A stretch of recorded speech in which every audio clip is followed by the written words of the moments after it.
Pada soal berikut, jika digambar jadinya seperti ini.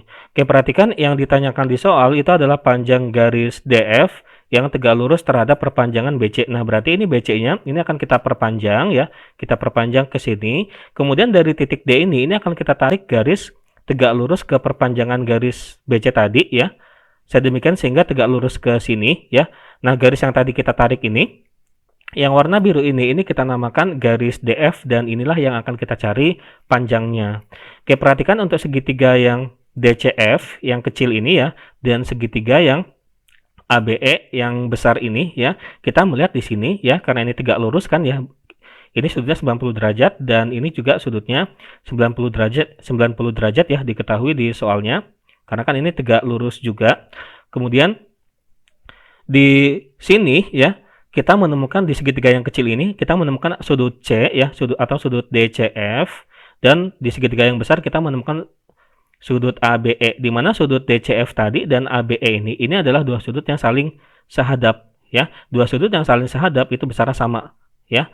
Oke, maka nanti di sudut ketiga dari segitiga ini ya yang kecil dan sudut ketiga dari segitiga yang besar ini akan dipastikan besarnya akan sama ya, karena kan jumlah sudut di dalam segitiga itu 180 derajat. Karena kita melihat kedua segitiga tadi ini memiliki sudut yang bersesuaian yang sama besar, maka kita katakan kedua segitiga tadi ya yang kecil dan yang besar ini ya, ini saling sebangun. Karena mereka sebangun, maka kita bisa menerapkan rumus kesebangunan atau perbandingan yang seperti ini. Oke, jadi cara membuat rumus perbandingannya seperti ini ya. Jadi, jika kita mengambil sisi DC di segitiga yang kecil ini banding ya atau dibagi dengan sisi yang bersesuaiannya, yaitu AB di segitiga yang besar ini. Ya, seperti itu. Karena kan DC dan AB ini kan sama-sama di hadapan sudut 90 derajat ya.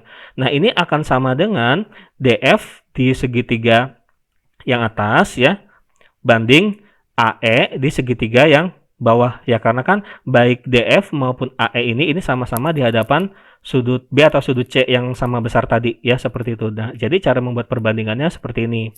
Oke, kemudian kita masukkan ya DC-nya. DC-nya di soal ini ada 4, kemudian AB-nya ini ada di soal 12 ya. Lalu DF-nya yang akan kita cari dan AE-nya ada di soal 7,5 ya, seperti itu. Kemudian di sini, nah perhatikan bahwa 4/12 ini kan bisa kita sederhanakan ya. Ini kita bagi 4 jadi 1 dan 12 dibagi 4 ini 3. Kemudian 7,5-nya bisa kita pindahkan ke ruas kiri ini. Jadi dikali seperti itu ya. Jadi 1/3 dikali 7,5. 7,5 dikali 1 itu kan 7,5. 7,5 dibagi 3 hasilnya adalah 2,5. Jadi kita dapatkan panjang DF-nya itu adalah 2,5 cm. Inilah jawabannya. Sampai jumpa di pertanyaan berikutnya.